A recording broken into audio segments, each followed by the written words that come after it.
Hola, ¿qué tal amigos de Poder de Lectura? El día de hoy vamos a comentar un tema muy interesante en lo que es la obra de don Mario Vargas Llosa.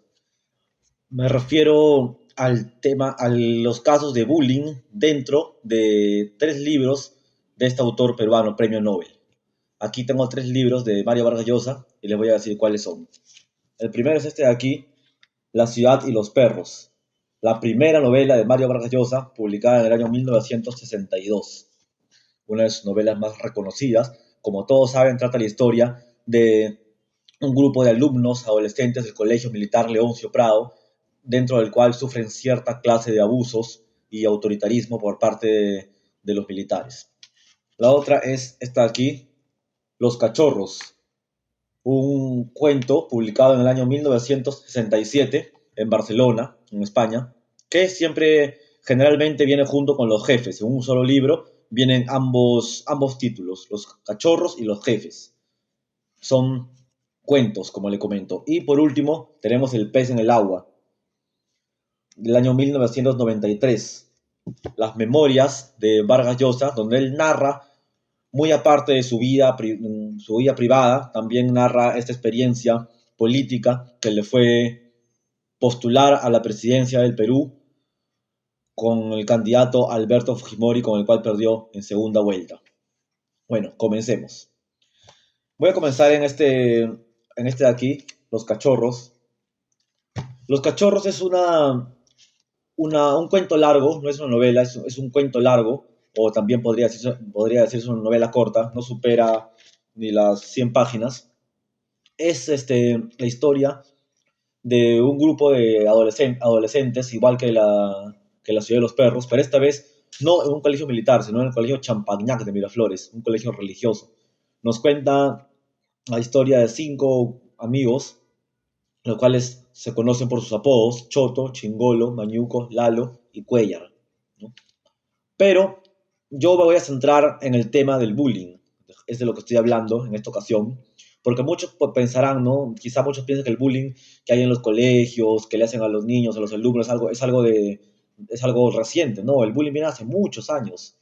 Imagínense, Vargas Llosa publicó esto en el año 1967 y lo que él ha vivido en el Leoncio Prado y en otro colegio data de la década del año 50. Entonces, tenemos más, quiere decir que hace 60 años que ya había este tipo de bullying o abuso de los escolares. Bueno, este cuento, Los Cachorros, nos narra la historia, como dije, de 5 amigos, personajes, pero a uno de ellos, Cuellar, entró al colegio nuevo, cuando ya el otro grupo se conocía, ¿no? Rápidamente se integró al grupo, se hicieron amigos. En el comienzo se veía que era chancón, era muy inteligente, muy aplicado, sacaba buenas notas, pero también jugaba fútbol. Y después de las vacaciones, dedicó los 3 meses de verano a entrenar por su cuenta y el siguiente año se ganó un puesto en la selección del colegio. Era un buen futbolista, aparte de aplicado, era futbolista. Entonces era muy respetado, pero en cierto momento, en una tarde fatídica, cuando estaba bañando en las duchas del colegio, tuvo la mala suerte que un perro le mordiera en su parte íntima, ¿no? En los genitales. Entonces, este perro lo mordió en este lugar, ¿no? Muy, muy doloroso para el hombre. Y a partir de ese momento, él se gana el apodo de Pichulita. Y ahí lo empiezan a molestar, lo empiezan a hacer bullying. Y hay una parte del cuento donde queda muy marcado el tema, ¿no? Del bullying, que les voy a leer. Por ese tiempo, no mucho después del accidente, comenzaron a decirle Pichulita. El apodo nació en la clase. ¿Fue el sabio de Gumucio el que lo inventó? Claro, ¿quién iba a ser? Y al principio Cuellar, hermano, lloraba. Me están diciendo una mala palabra, como un marica. ¿Quién? ¿Qué te dicen? Él le acusaba, ¿no?, al hermano, porque era un colegio religioso. Por ese hermano me está molestando, le decía. Una cosa fea, hermano, le daba vergüenza repetírsela, tartamudeando, y las lágrimas que le saltaban, y después, en los recreos, los alumnos de otros años: Pichulita, ¿qué hubo? Y los mocos que se le salían: ¿cómo estás? Y el hermano, fíjese, corría donde Leoncio, Lucio, Agustín o el profesor Cañón Paredes. Ese fue. Se quejaba, pero también enfurecía. ¿Qué has dicho? Pichulita, he dicho, blanco de cólera, maricón, temblando de las manos y la voz. A ver, repite si te atreves. Picholita, ya me atreví, ¿y qué pasaba? Él entonces cerraba los ojos y tal como le había aconsejado a su papá, no te dejes, muchacho, se lanzaba, rompe la jeta y lo desafiaba, le pisas el pie y mandangán y se trompeaba, un sopapo, un cabezazo. Bueno, entonces un patadón. Entonces este chico, que ya le decían Pichulita por el accidente que tuvo, no solamente primero se quejaba con los hermanos, con los profesores, acusaba, ¿no?, que lo estaban molestando, pero después incluso se peleaba, ¿no? Se agarraba a golpes, no se defendía de, esta, de este bullying que le hacían. Pero mientras más se calentaba, más lo fastidiaban. Y una vez era un escándalo, hermano. Vino su padre echando chispas a la dirección. Martirizaban a su hijo y él no le iba a permitir que tuviera pantalones, que castigara a esos mocosos o lo haría él. Pondría a todo el mundo en su sitio. ¡Qué insolencia! Un manotazo en la mesa. Era el colmo. No faltaba más. Pero le habían pegado el apodo como una estampilla. Y a pesar de los castigos de los hermanos, de los sean más humanos, ténganle un poco de piedad del director, y a pesar de los llantos y las pataletas y las amenazas y golpes de Cuellar, el apodo salió a la calle y poquito a poco fue corriendo por los barrios de Miraflores y nunca más pudo sacárselo de encima. Pobre. Bueno, entonces a este alumno, a ese chico, se quedó con ese apodo. O sea, ahí se dan cuenta del tremendo nivel del bullying que él sufría, porque a pesar de su papá, tuvo que ir su papá al colegio, quejarse, todo eso, él se trompeaba, pero ese apodo no se lo pudo sacar jamás, no se quedó con el apodo de Pichulita. Y lógicamente fue algo que le afectó mucho, aunque él terminó aceptando ese apodo, porque sus amigos también le decían así, finalmente eso mermó su relación con las chicas, con las mujeres, ¿no? Cuando iban creciendo, ya todos tenían enamorada, y él no se decidía a declararse a ninguna chica, porque él sabía que tenía ese problema, ¿no? Entonces decía, bueno, yo me le declaro, y después qué decía, después cuando le toque, ¿no?, a pasar al siguiente plano, no iba a poder, pues él mismo se cohibía, y es una historia de verdad muy interesante, es una historia muy interesante, muy nostálgica, más que todo. Es mm, trata de transmitir, ¿no?, sentimiento al lector, ¿no? No le voy a contar toda la historia, pero sí la recomiendo que lo lean, Los Cachorros. No, no hay pierde con esta novela corta de Vargas Llosa, porque después de ese accidente, todos sus compañeros consiguen enamorada, todos, incluso más adelante llegan a casarse, ¿no? Pero él es el único que no conseguía enamorada, las chicas lo molestaban, le decían, ¿por qué no te declaras a una chica, no tienes enamorada, ¿no? Y él solo, por ese motivo, se cohibía, ¿no? Leanlo hasta el final, es muy interesante, Los Cachorros. Ahora, bueno, pasemos a La Ciudad y los Perros, lo tienen aquí. Aquí también, en esta obra de Vargas Llosa, incluso peor todavía, hay un tema más recurrente, ¿no?, de bullying, porque ya pasan al abuso, a los golpes. En Los Cachorros no se ve tanto eso, pero aquí es un colegio militar, entonces, como ustedes saben, es más fuerte el abuso que sufrían los más débiles por parte de los compañeros más fuertes, ¿no? Y también por parte de los militares. Este, hay una parte que les voy a leer. Hay un personaje incluso que le decían el esclavo. Si ustedes han leído La Ciudad y los Perros, saben que hay un personaje que le decían el esclavo, que era el que más sufría, ¿no? El que recibía todo el caso de abuso, de bullying, ¿no? Y el más fuerte era el jaguar, ¿no? Personaje conocido también de esta laureada novela de don Mario Vargas Llosa. Hay una parte donde se ve muy reflejado esto, donde el personaje Alberto, que viene a ser el poeta, que le dicen el poeta, que viene a ser el mismo Vargas Llosa, porque a él también le gustaba escribir novelitas cuando estaba en el colegio, él se encontraba de guardia junto con el jaguar, o sea, ambos, porque en el colegio, o sea, guardia o imaginaria, es el que queda toda la noche rondando, cuidando el colegio. Entonces, el poeta va a buscar al jaguar, pero en su lugar, donde debería estar el jaguar, encuentra al esclavo. Y esto es lo que le dice: ¿qué haces tú aquí tú? El esclavo levanta una mano para protegerse de la luz. Alberto apaga la linterna. Estoy de imaginaria. Alberto ríe. El ruido vibra en la oscuridad como un acceso de eructo. Cesa unos instantes. Luego brota de nuevo el chorro de desprecio puro, porfiado y sin alegría. Estás reemplazando al jaguar, dice Alberto. Me das pena. Y tú imitas la risa del jaguar, dice el esclavo. Suavemente. Eso debería darte más pena. Yo solo imito a tu madre, dice Alberto. Bueno, después de esto, entonces Alberto le pide un fósforo. ¿Cómo haces para que te duren los cigarrillos? Dice Alberto. A mí se me acaban los miércoles a lo más, fumo poco. ¿Por qué eres tan rosquete? Dice Alberto. ¿No te da vergüenza hacerle su turno al jaguar? Yo hago lo que quiero, responde el esclavo. ¿A ti te importa? Te trata como un esclavo, dice Alberto. Todos te tratan como un esclavo. ¿Qué caray? ¿Por qué tienes tanto miedo? A ti no te tengo miedo. Alberto ríe. Su risa se corta bruscamente. Tú eres como su perro, dice Alberto. A ti te ha fregado. Alberto arroja la colilla. La brasa agoniza unos instantes entre sus pies sobre la hierba, luego desaparece. El patio de quinto sigue desierto. Sí, dice Alberto, te ha fregado.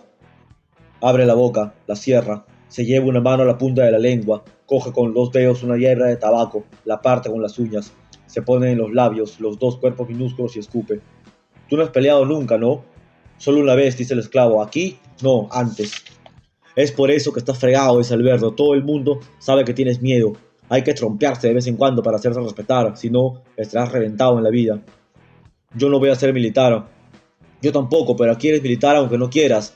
Y lo que importa en el ejército es ser bien macho, tener unos huevos de acero, ¿comprendes? O comes o te comen. No hay más remedio, a mí no me gusta que me coman. Entonces, después de esto, el poeta Alberto se entera que lo ve llorando al esclavo y este le cuenta que le han robado su saco. ¿Te quedan cigarrillos? El esclavo no responde, pero segundos después Alberto siente un brazo junto a su estómago, toca la mano del otro, que sostiene un paquete casi lleno. Enciende un fósforo y aproxima al rostro del esclavo la llama que se agita suavemente en la pequeña gruta que forman sus manos. ¿De qué mierda estás llorando? Dice Alberto, a la vez que abre las manos y deja caer el fósforo. Me volví a quemar, maldita sea. ¿Qué te pasa? Pregunta. Nada. Alberto vuelve a aspirar, la brasa resplandece y el humo se confunde con la neblina que está muy baja, casi a ras de tierra. El patio del quinto ha desaparecido. El edificio de las cuadras es una gran mancha inmóvil. ¿Qué te han hecho? Dice Alberto. No hay que llorar nunca, hombre. Mi sacón, dice el esclavo. Me han fregado a la salida. Alberto vuelve la cabeza. El esclavo lleva sobre la camisa casi una chompa castaña, sin mangas. Mañana tenía que salir, dice el esclavo. Me han reventado. ¿Sabes quién ha sido? No, lo sacaron del ropero. Te van a descontar 100 soles, quizá más. No es por eso, mañana hay revista. Gamboa me dejará consignado. Ya llevo 2 semanas sin salir. Ay, como pueden ver, otra vez el abuso, ¿no? Este muchacho, este chico, ¿no? El esclavo, le robaban sus cosas, le pegaban, le escupían, le hacían que haga cosas que no debía hacer, lo obligaban a que haga el turno de otro compañero, cosas así. Esta novela, La ciudad y los perros, la recomiendo ampliamente también. Como pueden ver, ya hemos visto en 2 libros de Vargas Llosa el tema del bullying, en Los cachorros y ahora en La ciudad de los perros. Y por último, lo veremos aquí, en El pez en el agua. En este libro también, en Mario Vargas Llosa cuenta sus memorias, su etapa, lo que vivió en el colegio Leoncio Prado. En La ciudad de los perros quizá lo cuenta un poco novelado, pero aquí lo cuenta tal como fue, ¿no? Son memorias y con el mismo nombre de los personajes. Dice, ser valiente, es decir, loco, era la forma suprema de la hombría, y ser cobarde la más abyecta y vil. Esto en el Leoncio Prado. El que denunciaba a un superior los atropellos de que era víctima merecía el desprecio generalizado de los cadetes y se disponía a represalias, o sea, el soplón.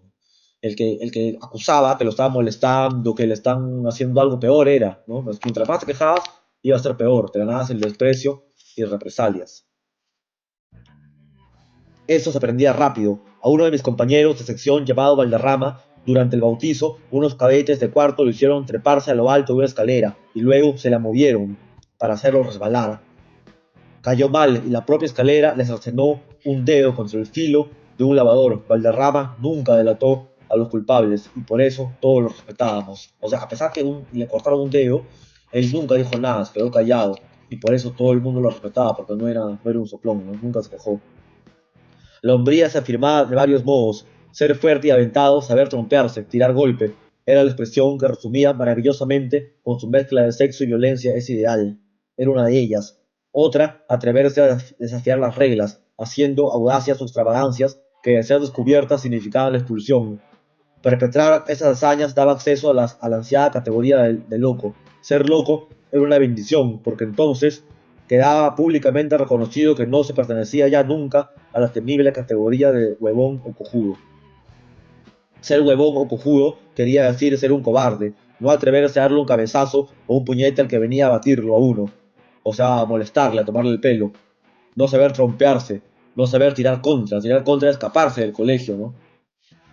El mismo Vargas Llosa dice que él mismo, desde que entró a Leoncio Prado, empezó a hacer esas cosas, ¿no? Para ganarse la categoría de loco, ¿no? Para que nadie lo moleste. Orinándoles encima cuando estaban dormidos, ¿no? O sea, hay una... Dice que los que no hacían estas cosas le decían que eran huevones, huevón, cojudo o vagas tristes, ¿no? Una palabra también muy usada, una jerga usada en esta obra por Vargas Llosa, huevas tristes. Quienes pertenecían a esta condición eran las víctimas propiciatorias a quienes los locos maltrataban de palabra y de obra para su diversión, y lo de los demás, orinándoles encima cuando estaban dormidos, exigiéndoles cuotas de cigarrillos, tendiéndoles una cama chica, o sea, una sábana doblada a la mitad, y haciéndolos padecer toda clase de humillaciones, ¿no? Humillaciones, o sea, imagínense, este bullying era peor de lo que hay ahora, ¿no? Les gritaban en el colegio cuando estaban dormidos, los obligaban a dar cigarrillos, o sea, quizá a darle plata, en una extorsión que le hacían. Buena parte de estas proezas eran las típicas mataperradas de la adolescencia, pero las características del colegio muchas veces crispaban las travesuras a extremos de verdadera crueldad. Escuchen esta parte, ¿no? Recuerdo un compañero al que apodamos Huevas Tristes. Era flaquito, pálido, muy tímido, y todavía al comienzo del año, un día, el temible Bolognesi había sido mi condiscípulo en la Salle, y al entrar a Leoncio Prado reveló una naturaleza de loco desatado. Se llamaba Bolognesi, le decían el loco Bolognesi, le decían, ese era su apellido. Lo atormentaba con sus burlas, se echó a llorar, o sea, una vez que el loco Bolognesi lo estaba molestando, burlándose, se echó a llorar este compañero llamado Ruedas Tristes. Desde entonces se volvió el payaso de la compañía, al que cualquiera podía insultar o vejar para demostrarle al mundo y a sí mismo lo macho que era, ¿no? El payaso del salón. Ruedas Tristes llegó a convertirse en una posma, sin iniciativas, sin voz y casi sin vida, al que yo vi un día ser escupido en la cara por un loco, limpiarse con su pañuelo y seguir su camino. El mismo Vargas Llosa lo vio, dice que él presenció ese hecho. De él se decía, y como de él, de todos los huevones que le habían ganado la moral. Bueno, y Vargas Llosa dice que para que no le gane la moral, uno tenía que empezar a hacer locuras desde el comienzo, ¿no? Y cosas audaces, y él lo hizo, ¿no? Él lo hizo para no ganarse el apelativo, ¿no? Ese de huevas tristes. Bueno, hemos visto el tema del bullying en estas tres obras, La ciudad de los perros, El pez en el agua y Los cachorros, de Mario Vargas Llosa. Entonces, sabemos que es un tema que no es de ahora, es un tema de años atrás. Y si nos queremos remontar más todavía, tenemos Paco Yunque, de César Vallejo. Paco Yunque ha sido publicada más o menos en los años 40, ¿no? O sea, data de, y los hechos del cuento se desarrollan, serán en el año 20, en la década de 1920, o quizá antes, ¿no? Quién sabe.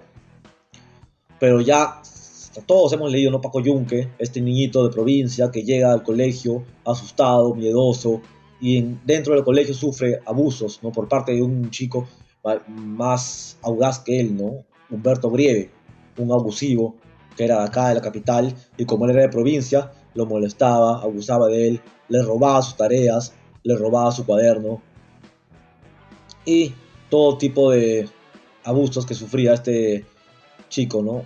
Paco Yunque, hasta lloraba, todo lo que le hacía, ¿no? Él era inteligente, era estudioso, pero Humberto Grieve le robaba sus tareas y lo presentaba como si fueran suyas. Bueno, entonces es un tema que da para una problemática que no es de ahora, queda demostrado que viene de muchos años atrás, quizás hasta de 100 años, y es algo que hasta el día de hoy no se resuelve en los colegios, más que todo. Bueno, como les dije, recomiendo las obras, más que todo esta de aquí, La ciudad y los perros, una gran novela de Mario Vargas Llosa. Gracias, hasta la próxima.